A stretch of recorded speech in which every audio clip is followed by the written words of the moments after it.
দর্শক মিডিয়া এক্সপ্রেসের লাইভে আমি মোহাম্মদ রবিল হোসেন আপনাদেরকে জানাবো বাজারের সর্বশেষ পরিস্থিতি। আজকে আমরা অবস্থান করছি চট্টগ্রামের কাজীরদড়ি কাঁচা বাজারে। এখানে আমরা মাছ, মাংস, ডিম এবং বিভিন্ন শাকসবজির যেই দাম রয়েছে সেই দাম সম্পর্কে আপনাদেরকে জানাবো। তবে গত সপ্তাহের যে বাজারের যে ব্যবধান, সেই বাজারের ব্যবধানে সবজির দাম কিছুটা কমলেও মাছের বাজারে কিন্তু সুখবর নেই। আমরা দেখেছি সবজির বিভিন্ন যে দাম রয়েছে সেই দাম কিন্তু 5 টাকা এবং 10 টাকা কমেছে।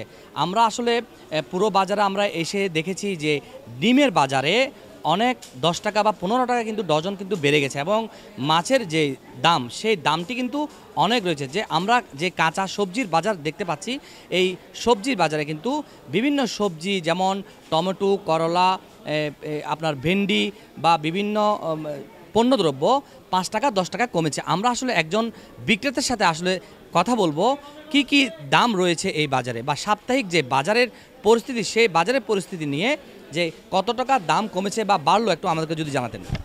আগের তুলনায় একটু কম আছে। আগে যেরকম আমরা তরকারির দাম ছিল তার থেকে 10 টাকা 15 টাকা কম আছে এখন বর্তমানে। এখন আপনারা বিভিন্ন যে করলা কত করে বিক্রি করছেন? পিজা কল আগে 100 টাকা 120 টাকা ছিল, এখন 80 টাকা 70 টাকা এরকম হয়ে গেছে। ভেন্ডি আগে ছিল 80 টাকা 100 টাকা, এখন হচ্ছে 60 টাকা 70 টাকা এরকম আর কি। বরবটি এখন 80 টাকা 70 টাকা এরকম চলতেছে আর কি। মোটামুটি আগের সপ্তাহ থেকে কমে আছে। দর্শক, আমরা একটু চেষ্টা করব মাছ বাজারে যাওয়ার জন্য। এখানে বিভিন্ন সামুদ্রিক মাছ রয়েছে, বিভিন্ন পুকুরের মাছ রয়েছে।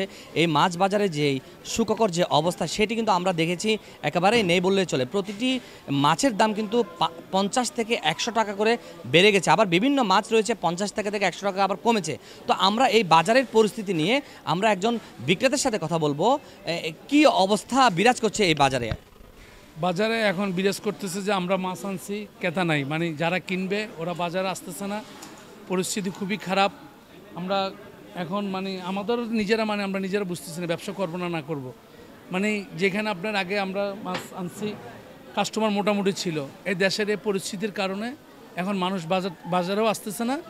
আর আপনার আমাদের ব্যবসা বাণিজ্য আগে যেটা ভালো ছিল এখন এরকম নাই। আর মাছ কেজিতে দাম কমলে কি হবে, ক্রেতা তো নাই। বা আমরা কাস্টমার বিক্রি করলে না কাস্টমার আসবে এখানে, কাস্টমার না আসলে আমরা কার কাছে বিক্রি করব। মানে আপনার এখন বর্তমানে চান্দা মাছ আমরা কিনছি আজকে 1100 টাকা, যেমন বেচতেছি 1200 টাকা, 1150 টাকা। চিংড়ি মাছ গত সপ্তাহে কিনছিলাম 1000, এই সপ্তাহে কিনছি আজকে 1150 টাকা, 1250 টাকা বেচতেছি।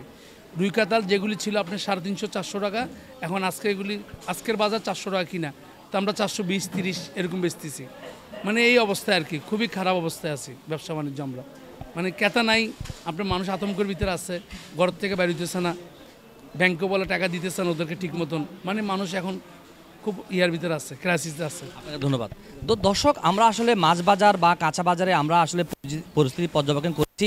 আমরা সব জিনিসপত্রের দাম কিন্তু মানুষের নাগালে আছে কি না সেই বিষয়ে আমরা আসলে মাছ বাজারে আমরা এসেছি।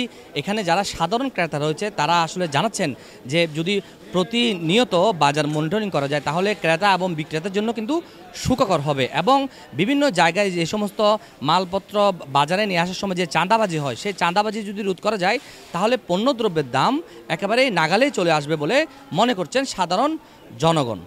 তো দর্শক, আমরা এই কাজীরদড়ি বাজারের সর্বশেষ পরিস্থিতি আপনাদেরকে জানানোর জন্য আমরা কিন্তু বাজারে এসেছি। এই মুহূর্তে যেই ডিমের বাজার রয়েছে সেই ডিমের বাজারে কিন্তু 10 টাকা 15 টাকা করে বৃদ্ধি পেয়েছে এবং মাছ বাজারে কিন্তু সুখবর নেই এবং মুরগির বাজারে 5 টাকা 10 টাকা কমলেও সেটা 2-1 দিন পর আবার কিন্তু 10-15 টাকা করে বৃদ্ধি পায়। তো সবজির বাজার একটু কমলেও কিন্তু অন্যান্য যে সমস্ত পণ্য রয়েছে সেই সমস্ত পণ্য কিন্তু দিনকে দিন বাড়ছে। তো এখন বিভিন্ন ক্রেতারা বলছেন প্রতিনিয়ত যদি বাজার মনিটরিং করা যায় এবং চাঁদাবাজি রোধ করা যায় তাহলে বাজারের মধ্যে একটি সামঞ্জস্যপূর্ণ প্রাইস কিন্তু চলে আসবে। তো এই ছিল আজকের বাজারের সর্বশেষ পরিস্থিতি।